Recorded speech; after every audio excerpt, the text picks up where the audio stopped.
ஒரு ஈமானிய சகோதரன் ஒரு போதைப் பொருள் பாவனையில் சிக்கி சீரழிந்து போகிறான் என்று சொல்கிற பொழுதெல்லாம் உண்மையில் ஈமானை நேசிக்கிற ஒவ்வொரு சகோதரனும் துடித்து போகிறோம் தெரியுமா?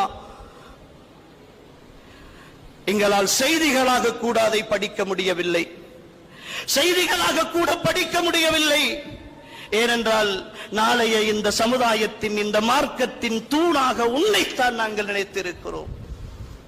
நீ அருவருக்கத்தக்க அல்லாஹ் ஹராமாக்கிய இந்த மோசமான போதையில், இந்த மோசமான பழக்கத்தில் நீ அடிமைப்பட்டு அழுந்து போய் நாசமாக போய் கொண்டிருக்கிற இந்த நிலையை பார்க்கிற பொழுது எப்படி எங்களால் சகித்துக் கொண்டிருக்க முடியும்? என்னுடைய சகோதரனே,